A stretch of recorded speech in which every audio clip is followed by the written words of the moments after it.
I forget that I was such a loyalist to the Gap in the 90s. I think it was a byproduct of being a 90s hardcore slash. Like, the Gap was huge in the 90s. The hoodie I got is like, it's because Oh, usually is I'm it a like Gap tasteful. It's literally like the big vinyl? I feel like every record needs to be like clean. it can sit there in a bag and you have to clean it. I'm gonna go on record actually saying that I prefer CDs over vinyl, like legitimately. You're now listening to Male Worship Radio. Oh, and then she made this. This is fucking awesome. So she's been just taking, like, every time a box comes in the house, she takes it, and I don't really know what she's up to, except at the end of the day, there's all this, like, shavings of hot glue everywhere, and just cardboard pieces. And eventually I realized she's building, like, a dollhouse out of cardboard. Oh, cool. But, like, everything. Like, there's a washer and dryer in a room, and then there's another room with, like, a toilet and stuff. But that's awesome. This thing is a record player. Oh, that's so cool. Rad. That's awesome. Yeah, it's funny. Very cool. I'm wearing a Sonic Youth shirt today, actually. Wait, is that the one? I almost ordered that shirt. It's the Mike Kelly, like from Dirty. It's got like one of the stuffed animals. I got this on Depop for like $13. On their website, they had one that was kind of like a cerulean blue. Oh, for really? For the actual shirt. And I was like, oh, I might get that. Is it the washing machine shirt? I thought it was that one. Oh, I don't think it's a washing machine one. Because the washing machine ones seem like they're still just usually like straight 100% blue. Yeah, the blue is more like a painterly, like greenish blue.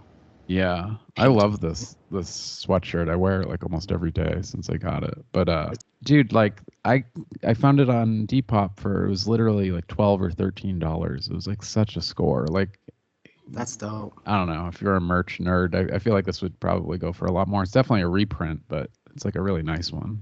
I did spend even though I'm being evicted, my life is like in shambles and I'm reliant on like GoFundMe right now.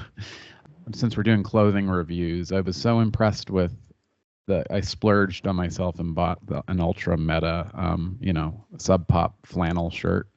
Nice. And it was such good quality. I was like, shit, this is really awesome. So because I sold a jacket recently, I decided to buy a new, like, those chore coats. So it's a Sub Pop, but yeah, they make like good merch. It feels a little weird to have like a record label like merch, but I was impressed. And I got this hat too. It's like, but yeah. Is that a Sub Pop hat? Yeah. So is it just a tag hat? Like, where's the print at? It's just a little tag up here. But yeah, I don't really buy clothing that much usually, but I'm terrible about it. And then I finally did. I was stoked on, like the Gap makes like random graphic shirts. Like, oh yeah, here's a Nirvana shirt and here's a Biggie Smalls shirt. They had a Beastie Boys shirt that was like a photograph from like Paul's Boutique era band photo. Oh yeah, just the army green Beastie Boys shirts. Nice. So rad. And so then I ordered a bunch of stuff in the Gap factory, which is like, the discounts are amazing. Oh, really? Yeah. Man, I haven't shopped like, Gap. $60 for like, I bought a hoodie, that shirt, 2 sweaters. Oh, really? It's and super discount, huh? Something else. What is it? An online outlet? Yeah, they literally have like another website called Gap Factory that's a clearance site that then has like clearance sales on the clearance stuff. So it's like a sweater will go like down one amount, but then when you add it to cart, it drops off like another 60%. It's insane. Oh, wow. I was going to get you a Nirvana shirt, but then I had like a billing issue. And when I went to go pay for it, that shirt was gone. It's funny. I forget that I was such a loyalist to the Gap in the 90s. I think it was like a byproduct of being a 90s hardcore slash, like, it was just the Gap was huge in the 90s, but like, no, the hoodie I got is like, it's because usually I'm like tasteful. It's literally like the big collegiate type. That's like pretty dope, actually. I was actually gonna like wear it today, and I was like, I think I'm gonna keep it simple today. No, that brings back pretty funny or interesting. Like, I really did by college, by the first couple of years of college, that's just where I bought my clothes. Like, I shopped at the Gap, and sometimes for some reason I would get like, I think I bought a few things at Abercrombie and Fitch, I have to admit, like flannels and stuff like that. But I was like at the mall, Yeah. There used we used to buy lots of like stuff at the Gap. The Gap? I don't know why we stopped. I think really why we stopped is that like we had kids and had less income. Right. And Yeah. it's like if I bought something, I'm like buying one thing and I'm hoping it lasts 5 years. Right. Yeah. I But mean, I the like Gap their factory has business changed that. model, like the whole image of the Gap, and I know that it was a big influence on American Apparel, like the Oh yeah, idea like the of classic Gap. yeah, just like classic Gap, and it's kind of like basics. I always saw the Gap as Hmm. like basics, but like good basics. But man, I haven't been to a Gap in years. You're making me kind of want to peruse, even though I shouldn't buy anything. But yeah, I'm a big American Apparel fan, so What was the other thing I did? And then I bought some stuff in clearance from Huff as well. oh, J. Crew is good too if you can get I like J. discounts. Crew as Yeah, well. Yeah, yeah. I know it's bad. I actually want to go. Well, and it's funny. I just used like the if you want money to I go made from shopping, selling records this year buy some to like swag. buy stuff. Yeah, because you know Yeah, how like the money go. Well, it depends, but like the way I am, the money goes into eBay and I forget about it. right. So then it's like, oh, actually, I can. Yeah, Well, one, I can spend $60, but I feel intensely guilty about it. yeah. I Even feel though like I spend more than that, on food that kids don't eat or whatever, yeah. a day. It's what it feels like. I'm spending a lot of money on weed again lately, which is just I just have to stop. I have to get sober. Yeah, I'm just going through these vape cartridges. Like I'll buy one and in 2 days it's gone. It's like so much, and I don't really feel like I'm like completely stoned all the time. It's just anyway, man, I wish I had disposable income so I could go shopping at the mall. Like I want to. I haven't been to any kind of mall or anything like that in many years now, I think. Is Abercrombie and Fitch even still around? They Yeah, must and you be. know what happened? Their CEO got federally indicted on sex trafficking charges. Holy shit, what? Yeah, because, and I think I Wow. knew this from other stuff because Finn McKenzie at one point, he used to work in marketing for Abercrombie and Fitch. They were being sued for discrimination because like the CEO would see like a fat person employed by Abercrombie and Fitch, and he would be Right. like, "What the fuck? Lose weight or Holy leave." shit. Wow, Um, really? and there was something else about like the young male models, and I remember Finn Interesting. McKenzie saying, "Yeah, that sounds about right." In Wow. terms of his experience of working there, he was like, even if you worked behind the scenes, you were kind of supposed to look like you A worked at certain way. Abercrombie and Fitch. Yeah, yeah. Like you couldn't be Jock like a like. blue-haired fat lady. And Wow, that's pretty that crazy. dude, he was basically blackmailing, not blackmailing. What do you call it? What is like sex for favors called? It's kind of like blackmail, isn't it? That's how you get the modeling jobs. Right. But it's weird. Yeah, Maybe but that I'm guy federally indicted. I don't remember, maybe 6 to 8 months ago. wow. Oh, so it's news. Yeah, I didn't have a lot of Abercrombie and Fitch, but for some reason my girlfriend at the time loved Abercrombie and Fitch. Oh, So really? she had stuff, but yeah, I was such a consumer in the 90s in a weird way by the end of the 90s. Like when I think about that, like I was like I still do kind of have brand loyalty to certain things that I've like used for years, like certain brands of shoes and stuff like that, but I was I like can dig that. very branded with the Gap by like 97, 98. I think a lot of us were though, like in Yeah, and I hardcore. think like I totally was embracing like because at first I was like I don't want a hoodie that just says Gap on it in giant letters, and then See, I I never thought liked about that shit. like Now I think it's kind of awesome because it's like I know I throwback. don't. I think well actually like I used to wear stuff like that in like when I lived in Newport. I swear like when I got into graphic design, like sometimes I'd see something at the Gap that was like Gap branded, and I just thought it was so cool looking that I would Right. buy it. Like I remember I had like an embroidered sweater, but it was like a stencil. Like the Oh, graphic was like stencil lettering embroidered, and I just thought it was just looked so cool. huh. But then of course like you cool guy it up, and you don't want to have logos on you. That's how I felt about the Sub Pop shit because on one hand I'm like totally amused like a Sub Pop flannel. I mean, it's not super branded, but it does have like a little Sub Pop logo like tag on it. And same with the jacket, but nobody sees me anyway, so it doesn't really matter. And I have a real thing for the Sub Pop logo though, so it's sort of dorky, but I think I've told you before when I saw it when I was a kid, it was the first time like the idea of graphic design was Hmm. an idea to me. It was for some reason the Sub Pop logo. I was like looking at it and I was like, that's so cool looking. And then I was like, what am I looking at? Oh, it's design. You know.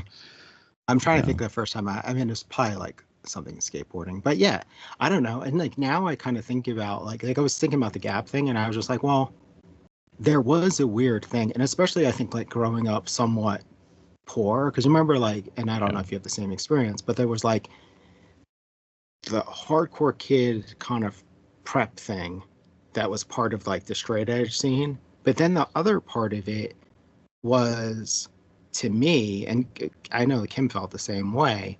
The Gap seemed like nice clothes. Now I Was, yeah. understand it's like two notches above Target, Right. but in my mind it was like aspirational or something. You know what I Yeah. mean? And like, oh, I don't know. It's like I don't probably midlife crisis or whatever, but I was Right. like, I actually like the idea of the sweatshirt saying Gap in giant letters Right. across That's it what because I'm it saying feels like here. reconnecting with my childhood or something. Right. Yeah, totally. I think I had the same exact thought because I would have never worn something that had a big brand name on it back then, I don't think. But now I think it's sort of, you know what I really like since we're talking about clothes that I bought like a bunch of is like Champion. Do you like Champion stuff? Like hoodies Yeah, yeah, and and the Champion resurgence was kind of rad. I can't tell if it already like fell off no, already, people are still but into it because they're really okay, quality. Like there's this something stuff about is quality. the reverse weave or whatever they do for those, and it's just they're so warm and they're like really they last a really long time. But I bought a couple of crew neck like what I'm wearing now, but blank. But I'm thinking about that because they also have the Champion logo, which is so part of it, like on the sleeve and on the And the shirt. logo's dope. The logo's awesome. Like Champion's dope. I had Amazon was having a real good sale at one point, and I got like two hoodies for like $20 each, and one's like black and the other one's white. It's kind of hard to wear white because it gets dirty like in 5 minutes. It's But probably like a childhood thing, but I still do just have a really like strong affinity for all the stuff that I thought was cool in like yeah, me 1996, too. 95 or whatever, like I still Champion kind of. hoodies, North Face stuff, Oh yeah, North um, Face. I have a Gap. pair of North Face boots, and I'm glad I was able to get some vintage crew neck like made in the USA, like from like the 80s on Poshmark. Yeah, proud fan. I have so many clothes. I should try to get rid of some stuff. I am Especially really stoked now when I open my like we live in a really small house, and it's like I get the closet upstairs, Kim gets the bureau basically. Like I don't get to have clothes in the dresser. But sure like when I open the closet now and the it's like colors. divided into these chunks where it's like Oh, dark it's awesome. weird blues, army greens, pine greens, Oh man, oranges, yeah, crimsons, it makes me super happy. And down here is like the I same know the thing. feeling. Like because I just keep buying stuff on clearance from brands I like so that like Right. it's starting to kind of fill up with colors I want. Yeah, I know that feeling. My closet's a disaster. I don't have a good situation going in there, and I have so many.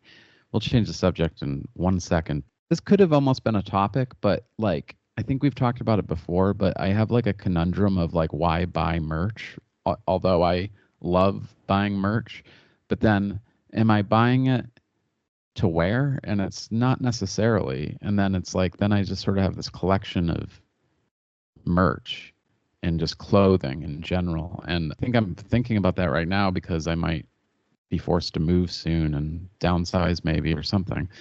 But there's just something about, and then how do you wear the merch in a cool way? I mean, I guess I don't think about that too much. I just wear it, I but like I there's a think thing where about it. it seems like too much, too many shirts, it's Yeah, like what yeah, the yeah. fuck. No, Yeah. that's definitely a thing, and I definitely think about it. I mean, obviously think about it like more lately. Like, do I really need an integrity hoodie and an integrity shirt? Like, I should try to sell some of this shit. It's just sort of Right, because a stupid. lot of it is like how much cooler is one than the other. Who am I wearing it for, too? I You know. know? It is weird because like I think when your like life starts to be so well, and my version of this might be more extreme than you, right? Because it's like I don't leave the house really except for to walk the dog and go out with the kids or whatever. I don't go see people, I don't go to shows, I don't go do anything. And then on top of that, all my interactions now largely are on screens because I'm talking Oh, to people in Atlanta all the time, constantly. Because like for a long time, what happened is like I I love would be like Garfield shirts. bummy and like quasi unkempt, Because I was like, well, what do I need to get? Like, all I got to do is make sure I look okay from here up. Like, my beard just needs to look mildly okay. Right. But then you're like, you know how it feels like? It feels good to put on like new clothes. It feels good to put on shit that looks good. It feels good to like shave your head or trim your beard or all that stuff, or brush your teeth for that matter, or shower. You know, and it's self-care. Like, yeah. And I just was like, okay, well, like this podcasting and interacting with people via screens, this is the bulk of my life. This is what I have to get dressed up for. Yeah. It's like I don't have to get dressed up to go to Target, but I do for this because this is like where I live now, for better or worse. Well, how you dress yourself is such a... I mean, some people just don't care. And then there's the other people that do care. And I was talking to my friend Shayna about it, and because she likes to dress good and stuff too. And it's just a very personal thing. Like, I literally have no one to like look cool for other than Court, which kind of bums me out because my only nice shirt right now, really, like the new nice shirt is the Sub Pop shirt, but it's now like my Court shirt. So anyway, but yeah, I love clothes, but sometimes I feel like, what do I have all this shit for, you know? But then I'm glad I have it. Like that Morrissey shirt that came back. I'm like, this is the say thing ever, but I so kind of want to wear it. But then I'm like, for whom? That is weird. For me, one of the conundrums is like, I'd be like, oh, I'd like say some shirts I wanted for Christmas or something like that. Yeah. And it'd be like, whatever, a Run DMC shirt, a Slayer shirt. This is what would happen. One, Monday through Friday, there is a dress code.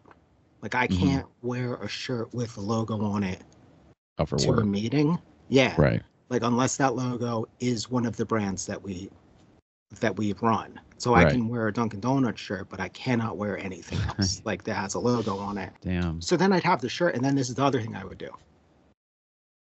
At one point, I can't remember if it was last year, 2023, I swear to freaking God, I didn't shower for 3 months. I was like such a weird autopilot depressed mode. So then I would never wear any shirts I liked because I would be like, well, I don't want to ruin, and I wouldn't wear like anything that was white, for example, because I'd be afraid of like how gross I was, like ruining the shirt because of how oily you get when you don't shower. Right. So you'd have shirts that you like, but you'd never wear them because you can't wear them on work days. And on the weekend, you're a weird scumbag that has given up on life. Yeah. And you're going to ruin the shirts. It was like a weird, I don't know, conundrum. But I do think like now that I've like switched this thing towards like it being about color kind of first, like the Slayer shirt, at some point, I'm going to bleach it and drain the black out of the shirt and then see what it looks like from there. And it's like anything that's black or white, I just plan on bleaching or well, it's like, what's worst case scenario? I'm not wearing it now, so... Right. You know what I mean? Just look it up how to do that, because if you use too much bleach, it'll disintegrate the shirt like very quickly. Yeah. But I plan on just bleaching and dyeing everything that falls outside of like, so all my band shirts, like 90%, 95% of them are unwearable because they're either black or white, or they're unwearable now. Yeah. Because it's like I got wear three black. that are on other colors. But I don't love wearing black, especially since I have dogs and dog hair and all that stuff. But I wear black. Too. But I just don't want to look like old hardcore guy or old metal guy. Yeah, me either. And I don't think I do. I think I still skirt the. I don't know. I probably look like fashiony guy or something. Nah. I almost kind of wish I had a job. You look like an old rap guy right now, or an old graffiti guy, which I feel like is cooler than old metal guy. I'm wearing my sweatpants have weed leaves all over them right now. So that's kind of my flavor. But yeah, I just have a ton of old streetwear still that I still wear. And I just pick, I don't really ever shop and buy a bunch of stuff at once. I just pick up stuff along the way, like this chore coat. And I'm really glad I got that chore coat, though, because forever, my favorite jacket I've had since 2001, it was like a Greek worker's jacket that this guy in Austria gave me. Mm-hmm. And it's falling apart, but I still have it and I still wear it, but it needs to be replaced. So I'm kind of stoked that those chore coats have sort of come into fashion and you can just get one. But anyway, moving on. All right. Welcome to Nail Worship Radio episode. Who knows? We don't keep track. I kind of wish it was a CDs. By the way, I'm not sure if you've heard the news, but like they are definitely coming back. Like people are like, into CDs. I just saw the funniest pre-order, which is awesome because CDs are great. I think it's the new Young Widows record. The pre-order for it is up, And you know, like you see this a lot where it's like the vinyl is like, or this tapes usually are like limit two per customer. The Oh, CDs were limit two per customer. I guess because like oh, people are people now like flipping do them. runs of CDs and they sell out. Well, Or yeah, so they like there's then like yeah they flip them on Discogs, which like 5 years ago you couldn't flip a CD on a Discog. CD. And I know. I mean, that makes me wish I had some money so that I could be buying CDs while they're still cheap. But there's no reason why a CD can't be valuable and collectible. And like CDs are awesome because of what you just mentioned with the regulator watts thing. CDs don't have the same kind of constraints of time. Well, it does still have a constraint, but it's a much larger one. And I Hmm. think for an artist, that's a really good thing, especially if you have ideas that go outside of what a vinyl LP can hold. And there's a lot of artists like Todd Rundgren that like in the 70s were working with ideas of that. Like he made like a double album, but he really should have made a CD. Like Hmm. he wanted it to be like this expansive challenge to what's expected of an album. But I'm really glad I hung on to a lot of my CDs, but I do kind of wish I had a little scratch so I could like fill in some gaps. But it's just like the t-shirts, man. What do I need this shit for? You know? But it is funny because like But I do treasure Spotify could my. shut down tomorrow for some reason because of like a lawsuit. You know what I mean? Well, And dude, they like took they could TikTok totally shut offline down for a tomorrow. day. Yeah, You yeah. know? So it's like these things that they're not permanent. So I mean, not that a CD is permanent, but it's a lot more permanent than some But to server farm. think also CDs are fun to design too because it's way more expansive in that sense too because you can design the tray card and you can design like a booklet. Like Yeah, there's yeah, and that like you can. I've done a fair amount of I CDs mean, and I think they're I almost wish I had pulled it out, but like the original regulator watt CD, not the Mercury one, but the Aesthetics of No Drag, it was kind of awesome. It was like it was a digipack that folded out with like a three-panel cover. oh yeah. Uh, the I think only I've seen that downside to those was the teeth or the prongs on the CD hub break.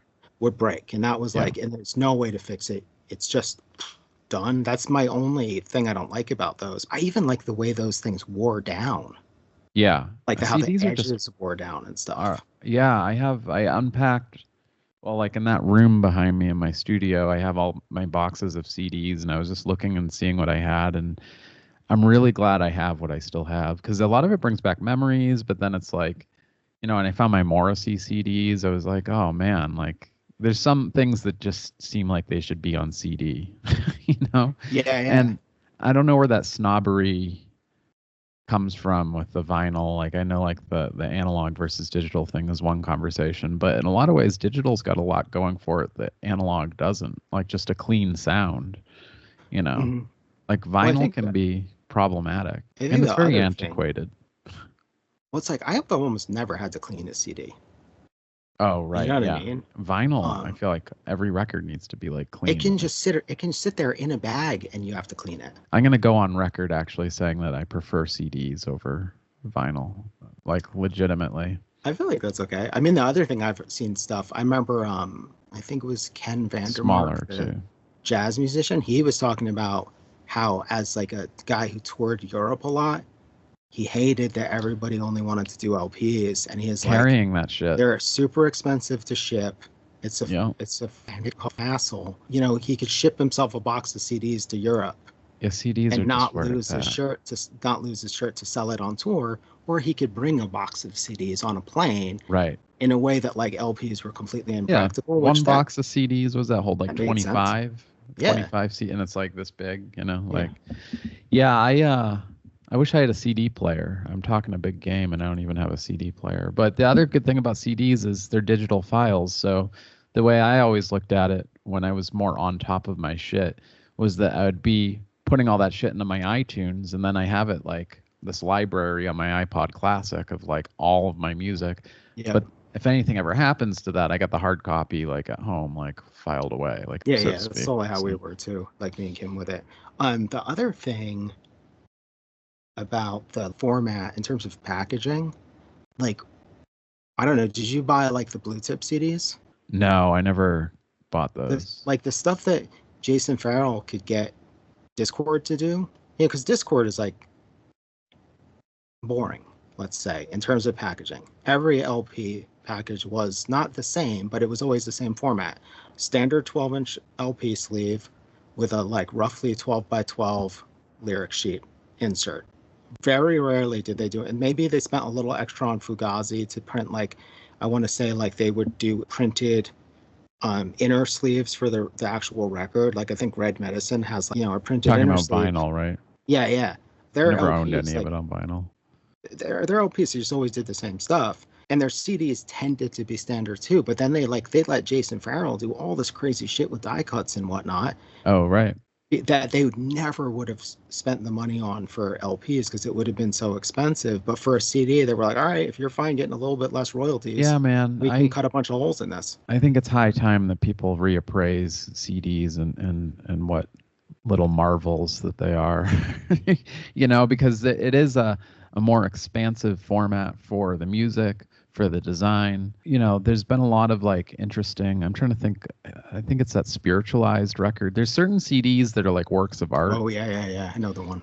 Yeah, just stuff like that can't really be done with vinyl. And I think it's just really ridiculous if your last holdout against CDs is just because it's digital, because the majority of what we listen to these days, and that's everybody, is like streaming, which isn't even as good as a CD, and it makes a huge difference. Like that Regulator Watts track, if I played that on a CD over a system, I would have had a very different reaction to it, I think. Yeah, that's totally possible, which is one of the things I love about Alex as a musician, is like there's kind of not a typical Alex Dunham thing. So you asked what art or artists give me permission to approach things differently. Yeah, I would say wholesale.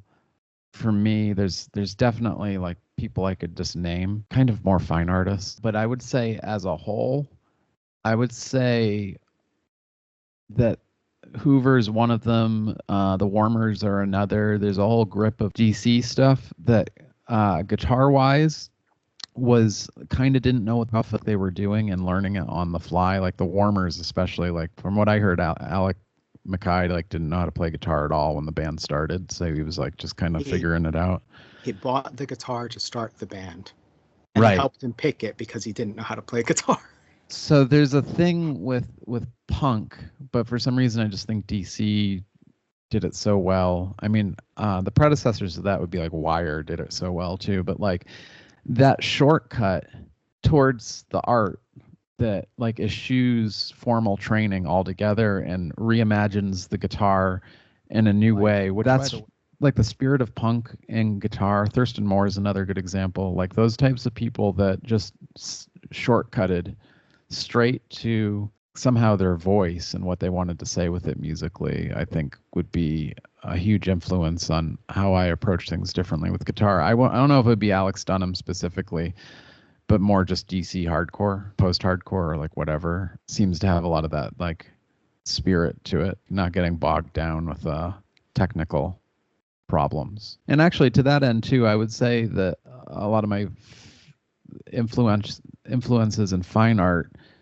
influence the same thing, meaning like not getting too bogged down with the technical shit. Like Philip Guston would be like the first person I would think of. The reason why his paintings are great is because of his handling of the paint in a way that seems naive but isn't naive at all. It's like super sophisticated. He's just getting right to like the subject matter. I think there's a lot of parallels with all this stuff. But as far as like guitar stuff goes, I would say Hoover and I guess Alex Dunham for sure. Like when you said he's kind of different in each project that he's in, kind of speaks to that reimagining of a guitar. That's everything I'm interested in guitars, about those sorts of things. So that would be my take. Actually, I want to ask you one question to kind of repeat something from another episode. What initially prompted this question for me was you talking about Lungfish and permission to make a song a riff.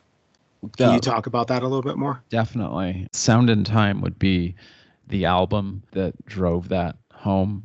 And at the time, I was like a beginner musician, very maybe even pre-beginner, because I didn't really start to play guitar like seriously till later. But to me, it seemed like a cheat because for somebody that's not very trained in guitar, doing one riff over and over again is really easy. That was the first thing where I was like, holy shit, they're doing that. They're doing repetition and just straight repetition. There's like no changes. It's like the song starts and it plods along and then it just ends.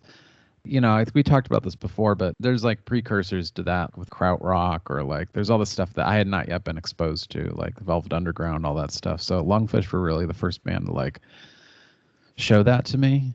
It's a revelation. Like, but then I feel like Lungfish was always super repetitive. It was just Sound and Time. It was like explicitly so. I think it hit an extreme where if you thought it could go a different direction, you learned it could not.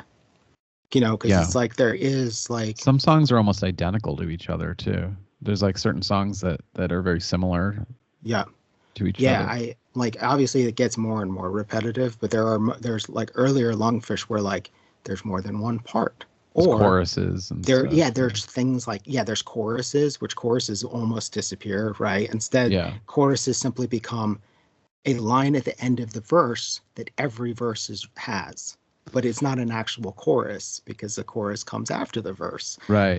There's these like structural symmetry. Like, Lungfish and repetition was like a huge thing for me. And then I guess if we're being like super like art school, like elitist, I would say later on exposure to things like the Velvet Underground also gave me permission to, the biggest epiphany of the Velvet Underground was like I was already familiar with punk, but Lou Reed is like the first guy to like that I heard kind of say like all you need to know to learn how to play guitar are 3 chords, which is punk rock. But rather than being exposed to that revelation through punk rock and by Lou Reed instead, it gave it a little bit more validity to it because he was like connected to Warhol and like these sort of more heady ideas and stuff. So it seemed like, I have access to this world if I want it. Whereas, that's, a lot of bands like Nirvana did that for a lot of people too, like in a mainstream way as well. But I would say like the big one would be like Lungfish for sure. In the last few years, there's been a bunch of visual artists that we've talked about, like Frank Stella and Larry Poons and stuff, that have gotten me thinking about stuff. Larry Poons is like an interesting example though when you're talking about repetition, because like he was essentially, at least for a time, I don't know about forever, but was doing all over patterns basically. The lozenge oval paintings that are so great. They're just like they're a pattern, like a repeating form or whatever. Yeah, they're captivating. But what's interesting about Larry Poons too is he's the first one to admit that he can't draw. There's a lot of artists that have made careers from themselves that don't have the kind of technical ability that someone would traditionally expect of somebody that has a quote unquote talent. And that goes for fine art and music. Like, you could hand Thurston Moore a guitar and he probably wouldn't be able to pull like just random songs other than his own, out of like a songbook, the way like Steve Vai might be able to. On the same thing, like with fine art, there's a lot of visual artists that, this is kind of a goofy way to put it, but I guess it's only because I'm trying to highlight what the revelation for me was with some of these people. And what that usually is as you, I think, asked it, a permission to proceed. Like it's interesting when you listen to those interviews with people like Frank Stella and Larry Poons, because I think they were kind of active as artists when they were teenagers. I think they talk about coming to terms with what it meant to pursue the thing. Like, why am I getting so obsessed with like these visual ideas that they need to be put into like a painting language? It's all the people that basically said that you don't need to be traditionally or classically excellent to have a seat at the table, so to speak, as an artist. It's all those types of people. And then, you just have to be able to get your ideas down in a compelling fashion, but that didn't necessarily mean that you needed to be like the number one drawer when you were in high But school. that's what most people think of when they think of art and musicians. Like the guy, oh, you play guitar, I bet you can play like play I mean, play me a song. play me you know, do you take requests? And I'm not that type of musician, and I think a lot of people well, it's kind of a mixed bag. I definitely know people that can just like play It totally does, because you remember but you see like hardcore bands and like tuning or something, and then all of a sudden they like zip into a Led Zeppelin song or something. Like, oh yeah, because it's like whatever. it's That's the stuff that they grew up like. That's how they learned to learning. play guitar. It was like they learned Exactly. songs. The one thing that I wanted to add about the other thing about Lungfish too is that they stuck to traditional rock song lengths. That's true. And so that meant that the writing process also has to be this process of, can this be sustained for the amount of time? Like, for example, if this And how riff long can't does it work for a need? minute, it needs to work for 3.5 to 4.5 minutes. The drums have to work for 3.5 to 4.5 minutes. Because the other thing is they don't do interesting Well, tricks to make this, to make it. For example, what if we had one guitar riff the whole time, but then we did different things with the drums throughout the song? yeah. You'd be like, oh, it's repetitive, but it would be repetitive in the way that a rap song is repetitive, where like the sample is locked in, but then you were changing things. But they were like so intent on almost not changing anything except for Dan. It almost makes you wonder about the instrumentals, because the instrumentals were typically shorter. If Right. those were the threshold of, well, this can't make it to a Lungfish song length. It can only last 2.5 to 3 minutes, not 3.5 to 4.5. This is, I don't know, a theory about how that would change your songwriting process. Well, they're so interesting because I never really stopped to consider the fact that they did consistently stick to standard song length. And it just kind of shows how weird Lungfish is, like, because they're almost like a outsider folk art take on rock and roll, I guess. Mhm. We just want to put it really broadly. So they adhere to these certain things, but then they completely flip other things, mainly with the repetition. I think what makes them work, obviously, is Higgs, but like in terms of holding it all together and the vocals and all that stuff. But it is a very, I mean, some people could call them pretentious, but I don't think they're pretentious. But I feel that they're a very unpretentious platform for like poetry. That's kind of like, he definitely is kind of in the more poetic line of songwriters. Let's see, there's a Sissy Spacek record here. Sissy Spacek is John Wiese's band. When I discovered John Wiese and Sissy Spacek like in 2001 or 2 or whenever it was, I had like a predetermined idea of like what the like noise and noise scene was about. Like I knew of it, I didn't really follow it or anything, and John's stuff kind of provided an entryway into it. There's like two things that are interesting about the first Sissy Spacek LP. One is that the source material for this music was a 20-minute live kind of grindcore improvisation that musically, I believe, John and company considered a failure. Like, this sucks, it didn't really work out, whatever. Like, I think that they thought that, but like basically they weren't like super attached to it. I believe they like practiced once and then played once. And Right. and that basically made something like 20 minutes of audio. And then the first Sissy Spacek LP was taking bits and pieces of that audio and doing things with it, cutting out segments and looping it and whatnot. And the thing that was like super inspirational to me, and it's inspirational to this day, is that initial record, the track list, which is all untitled, think that this is 48, maybe 38 tracks. Oh. And track 1, 35 seconds, track 2, 32 seconds, track 3, 16, track 4, 10. So like a grindcore record. Yeah, except that because it's just snippets, they're not songs per se. Snipped. Oh, like there's a sequence, 6 seconds, 5 seconds, 9 seconds, 4 seconds, 14 seconds, 7. John's thing was that he like defined a song or a track. Like he didn't go, well, this is 4 seconds. It's not a thing. He just sandwiched it between some other things that sounded good, but he kept them apart from each other. Like he didn't go, this sequence of 7 things makes a song that's about 45 seconds. It Right. was like, nope, this is a moment, it works by itself. This is a moment, it works by itself. And it's funny because like on Spotify, you can't really get away with doing what he did because you like lose royalties and whatnot. So then he like took entire chunks of it and then was like, okay, it's actually a 4-song album. Like on Spotify, it's a 4-song album, but if you get the CD, it's like something like 38 tracks. Oh, okay. And that idea that 6 seconds of something can be a thing. You don't have to loop it into a longer thing. You don't have to, like the way that Lungfish goes, I can have a riff. I don't have to be thinking about what's the next riff or like, what does this riff lead into? The riff is the song. And in John Wiese's thing was like, the 4 seconds are not a part of something. They don't have to lead to anything. They can just be 4 seconds that work on their own.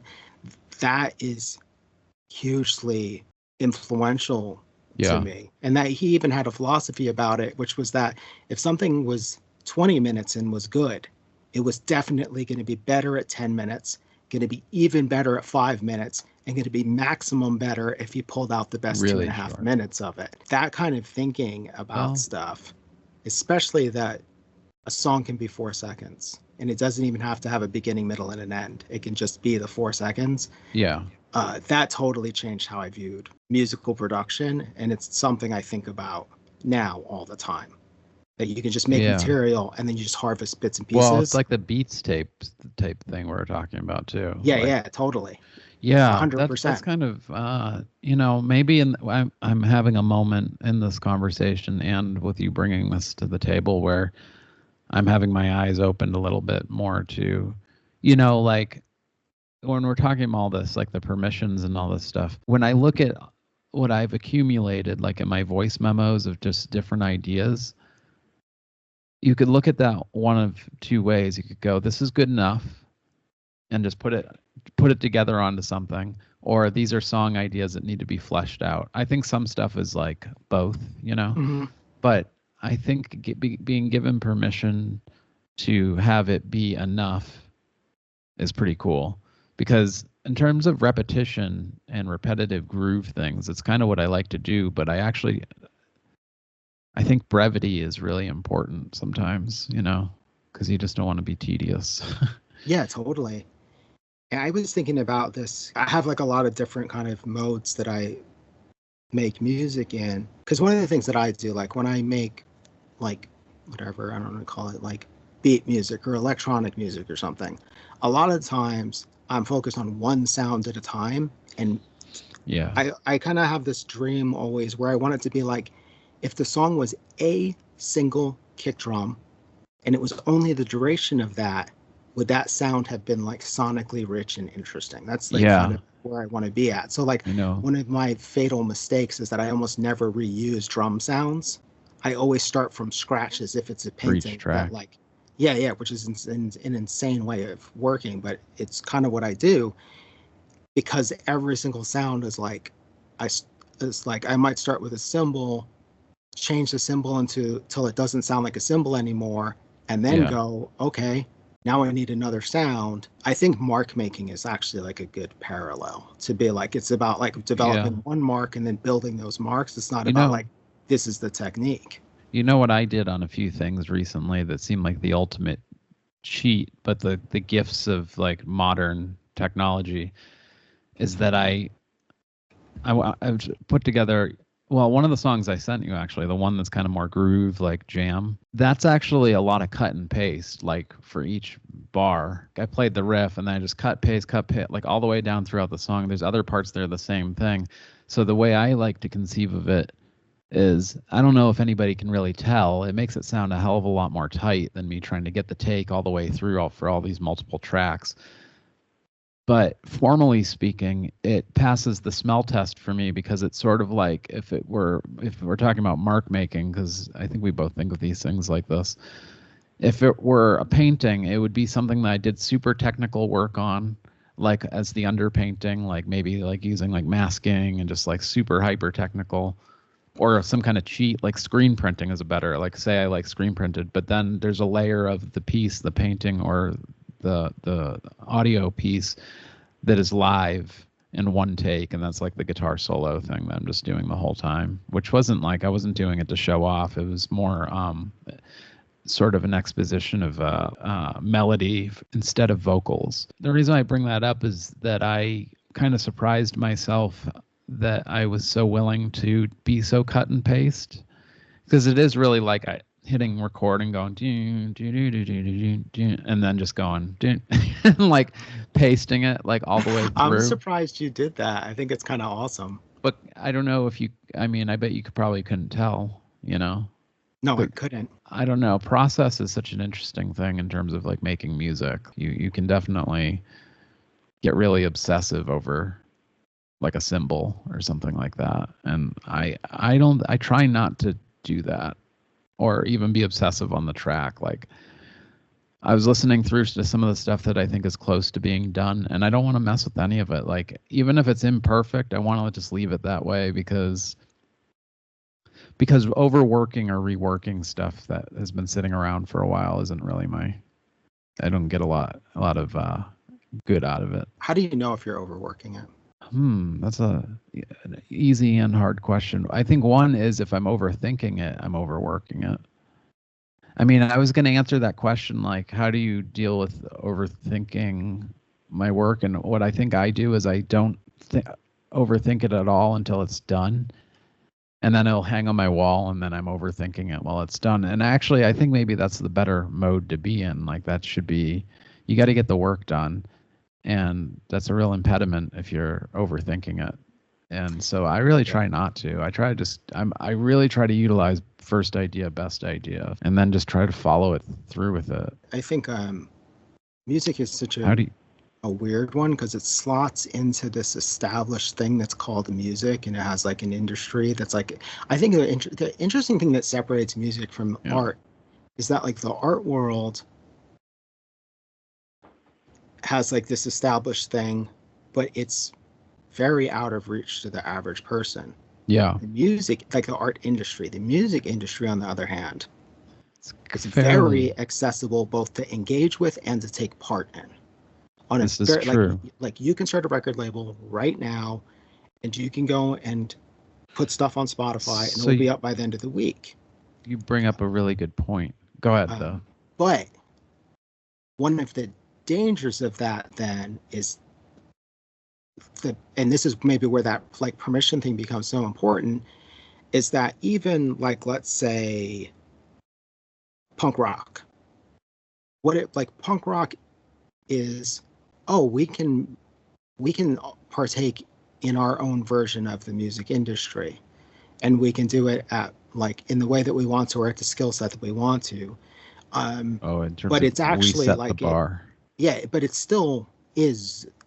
It was a version of the music industry, for better or worse. I'm not making that sound bad by any stretch of the imagination. And there were certainly like challenging people within it. But then it's like, one of the things that's funny about, say, John Wiese and like that Sissy Spacek record is the only part that resembles the music industry is that it was put onto a format to distribute and sell. But every other part of it was like, no, we don't have to have pop song length things. Right. Nor do we have to do 20 to 40 minute Merzbow style things or Japanese style things. Like John has sort of said that he never really liked the aesthetic of noise tapes, that you fill up 30 minutes with shit on both sides. That he actually liked 7 inches because they force you to edit. You can't improvise it's very difficult to improvise 4 minutes because the improvisation takes a while to get someplace. So he kind of goes, okay, you improvise to get someplace, and then you find the 4 minutes that works. Or you find 3 chunks, put them together to make 4 minutes, which is such a nice way to defy the expectations of, I might be a weird musician, but I'm still a musician, so therefore, I do the things expected. I don't know if that point makes sense. Yeah, it does. I mean, I was thinking as somebody who's guilty of making, I mean, I haven't made them available to the public, but I have plenty of long, tedious hours of me doing noise or experimenting with stuff that like, and just to speak to the idea of editing and to like be rather than long and overindulgent, just super concise, like 5-second tracks, like a series of them or something like that, is really clever and smart, because I think the tendency for a lot of us is a bit of a navel gazing kind of. But then, the thing with me is like, personally, I have like two modes, and one mode is sort of more on the experimental end of things, and then the other side of it is just like so blatantly influenced by rock music. One other thing I was going to say too is like, I think establishing yourself as a musical artist that also is a visual artist is sort of a smart thing to do. That's a really goofy way to put it, but what I'm saying is you can build a brand around yourself as an artist in some way. That sounds super cheesy, but it's like music can be the vessel for it. It's kind of what I would like to do again, but there is a celebrity that surrounds music that makes it a pathway into other activities. Musicians become actors for no reason other than that people like them. There's something about music specifically, more than any other sort of form of celebrity available to you, that makes it, this is like not even hitting a certain stature, right? David Yao, Jesus Lizard are not, and we're not ever the biggest band. It's right. Not like being Puff and who's like it's not like being Andre 3000. Right. David Yao, he's not a huge actor, but he acts on virtue of being David Yao from the Jesus Lizard. Yeah, I was just thinking that the big difference between art and music in terms of what we're talking about right now is a class issue, actually. Like when we say that the art world is full of wealthy people and wealthy concerns and privilege, that is entirely true, and it is entirely off-putting. And then when you look at rock and roll, like, I hate to put it in such corny terms, but that's just like the thing that's happened in the last half of the 20th century, that like the Beatles and like all this stuff. It's like a broader mass appeal, but it also is the thing that kind of speaks to me in terms of accessibility. And when you get like further permission by like Lou Reed or John Wiese or like whoever to understand these things in new way. I don't know. I'm going off the deep end with this, but I was just saying that really the thing about music that makes it accessible is that the fact that it's like, I don't know, man, like people that like the Rolling Stones don't have like master's degrees typically. Because it's pop culture, which is not bad. And pop culture is like kind of more appealing. Yeah, ways. Totally. And it's something that's not as available. Like the art world doesn't really, its equivalents aren't the same. They're not as accessible as music, or they're more, like if you go, okay, well, rock and roll is like comics. And you're like, no, it's not. But don't you think that's kind of like what Brian Chippendale's comics are sort of like? I actually kind of appreciate that what he does in a way. I don't know if you've seen his stuff, but it's like all the Fort Thunder stuff really pushed the envelope of what even a proper narrative structure would be like. I was never deep into comics, but I could see that.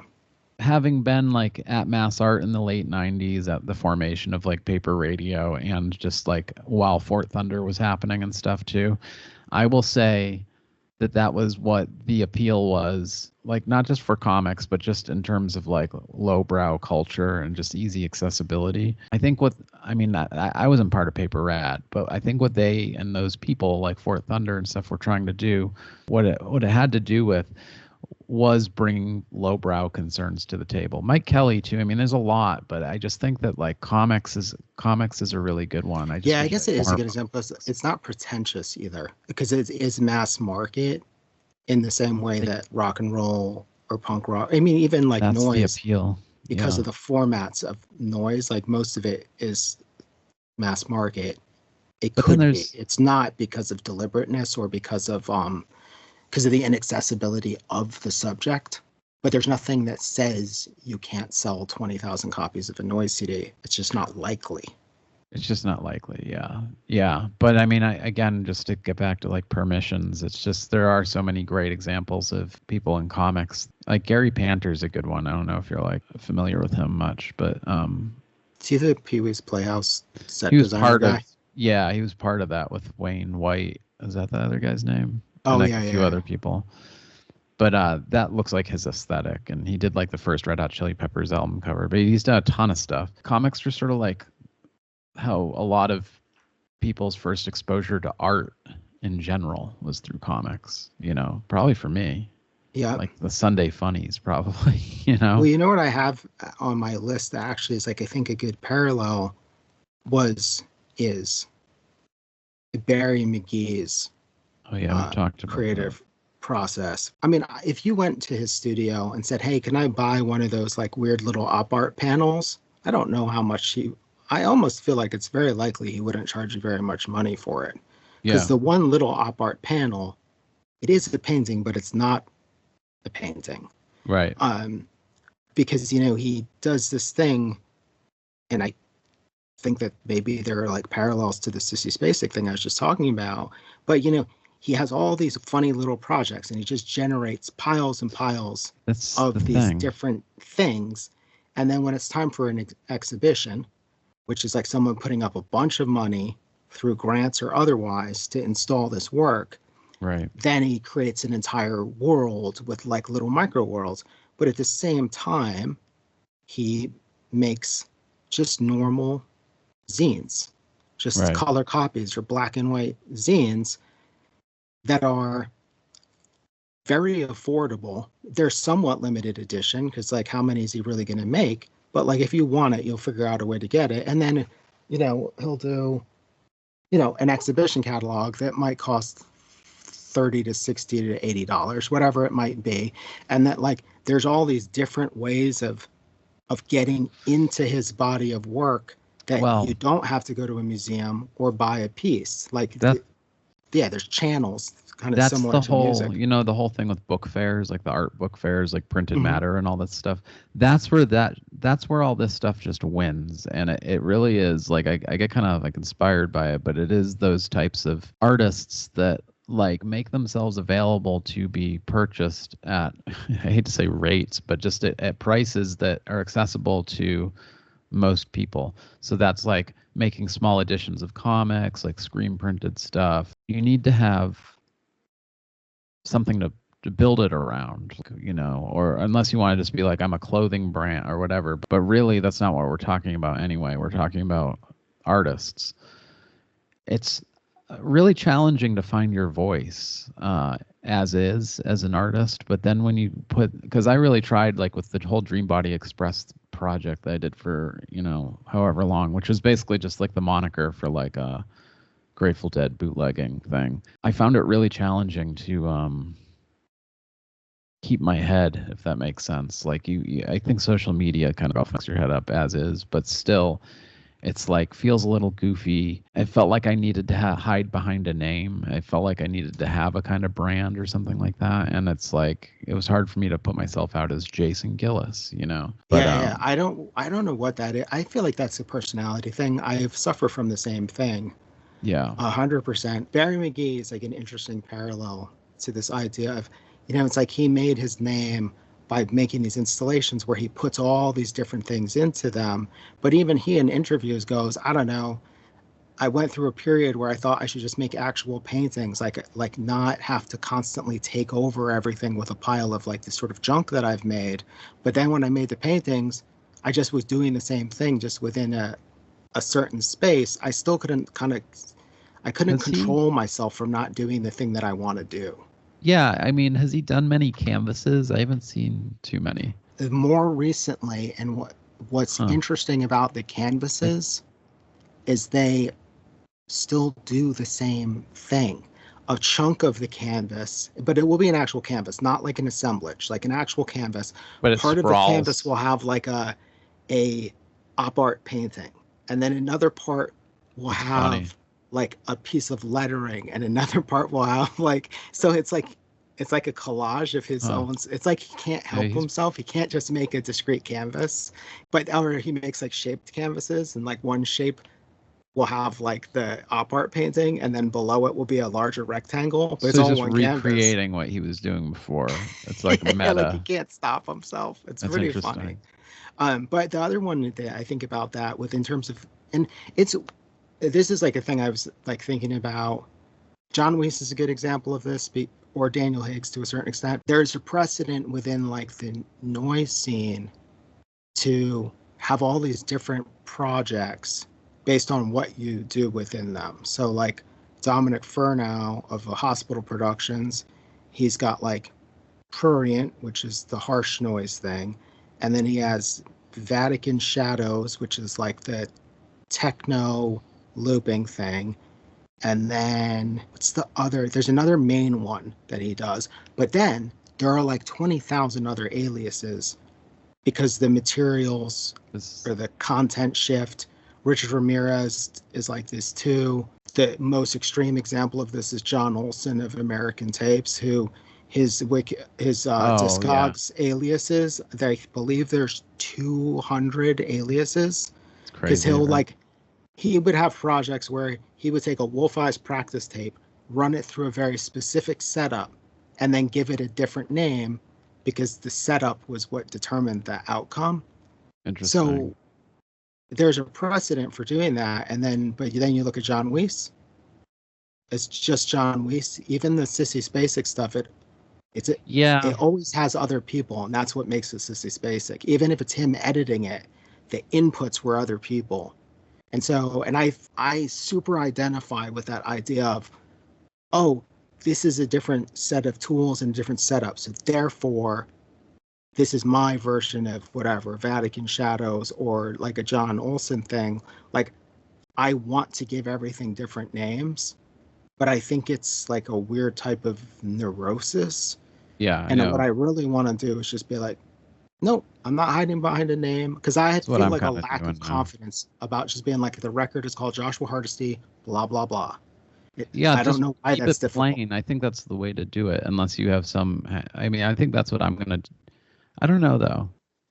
I like naming things kind of. So like when I finish these tracks I'm working on right now and upload them, I don't know if I'll put them under my name, but conceptually speaking, if you could put it that way, I like that a lot more. It's way more direct and no fuss, and it has almost like its own edge to it, if you know what I mean. Like I Hmm. knew a guy in LA that he played in Ariel Pink's touring band towards the end, right before he got canceled. But his name is Scott Gilmore, and he was just like put out a tape. He's you could look him up. He's actually done a lot of stuff now, but like he just goes by his name and he just makes like really awesome shit. I mean, I guess that's I the think I thing know though. that name. Yeah, you've probably heard about him. I think I remember that just impressed me. Like the first tape he did, he gave it to me, and it was like Scott Gilmore. There's no fancy name, and there's just like a photo of him on the cover. And I there's something about the plainness of just stepping up and presenting yourself. But the problem is, hopefully, not in 10 years you're cringing, going, oh, because that piece sucks now or something, and now I got my name and face on it, and you know. But it's kind of along the lines of what I'm thinking of doing, like as well, because it seems there's a pretense in having like monikers. Like I have all these clever things and I name the songs, Yeah, but I feel like there's a pretense to it as well, and that it's like I grew up like I do like more naming into things. rap music, and like everyone in rap has like a moniker. Graffiti artists have monikers, DJs Sure. have monikers, but it's just like, how is that any less ostentatious than just using your name? Like, it's I weird think the yeah. idea that it's more humble to come up with some other name No, you should than to just sign just it like use you're a your third name. grader, like a book report. It's like you just put your name on it. You like One other permission thing that I was thinking about that's related to this is, um, there's that Pupil song, Witness the Sidewalk Weeping Pools of Martian Brine, oh where the yeah. song is only long enough for Daniel Higgs to sing that Oh yeah, line. yeah. It's That's like another one that to me is huge. Between that and like the Sissy Spacek, I was thinking about this today yeah, that's brilliant. about, like for me, if I might spend all this time tweaking out sounds and effects on a kick drum because I had this idea of like, what if this was the only thing in the song? then it needs to work. And I was thinking about today, just being like, there's so many times I've done that and then never did anything, never finished it. And I started thinking about, well, like, Probably what doing if it. the song is that kick drum repeated to the point at which it stops being interesting or fun? Like, what if Yeah, the I know song what is you that mean. kick drum 13 times? I know what you mean. And I'm totally and why can't it be? the overthinking question. That's where that kicks in for me. But it's usually after I've done it, and I just go, "Is this like same idea that mixtape I made of like Italo disco stuff?" What I was trying to say was doing that sort of audacious like those types of moves, and I made like a mixtape of I took all these like tracks mostly from like two different artists, and then there's one Japanese artist on there, and I just did the vaporwave treatment to them, but I was trying to present it as my edit of these things. It's on, I probably sent it to you a few times, but it's on SoundCloud. But those permissions are hard because I can still listen to it and I go, well, at the end of the day, does it groove and does it sound good and does it just like feel good? Yes. And then, well, then it passes the test, you know. As far as my authorship of it, well, it's more of a DJ type thing. So that's why I don't have my name on it. But I yeah, sometimes have to remind myself of things that I will apply to one artistic medium and allowing myself to apply them to another. Like I remember a student I had in like a workshop, and he was talking about how he's like playing what was he playing, the banjo or the ukulele or something like that. And he was in a band for years. And just playing the ukulele for himself, he was like, I can't find anyone to play with. So it's like it feels like I'm doing this thing, but I'm not like able to like share it or whatever. mm-hmm. And I was like, well, like I was just like, for the sake of argument, because you're not publishing or sharing any music right now, why can't you just record 35 seconds or a minute of the banjo as is and upload that? Why do you have to be in a band? You're not trying to become a famous banjo rock star, right? Like you just want to play and share. Well, like why can't you just play and share? it's kind of what we're doing with this podcast too. Like to make it ultra meta. Like we're just trying to do stuff for the love of doing it. And the fact that we have these platforms to put stuff out on now is the difference between the fanzine years and this, you know? No, and it's like I get so caught up in, again, I'll jump back to like the Sissy Spacek thing of like, oh, because like again, my phone is filled with like dozens of things that I've started, thought were cool, but just haven't felt compelled to go further with for whatever reason. And I'm like, oh, I don't like this as a loop. Okay, so what if it doesn't loop? What if I just make what if I just take 10 of these and sequence them and call it a day? Well, that's what like I mean. I think you could do it. Yeah. I mean, well, just do it. I mean, the thing about permissions is we just give it to ourselves, but we just have to give them to ourselves. It's just a matter of anyone else giving a shit, like our peers or just some random people on Spotify or it's Bandcamp. Funny too, because like this, I think is where the overthinking comes from most of the time, which is you're worried about what other people are going to think about what you do compared to what everyone else does. But the truth is, everyone knows this. Nobody gives a shit. Like nobody really cares what you do. It's hard to give a shit. It's hard. Yeah, I mean, because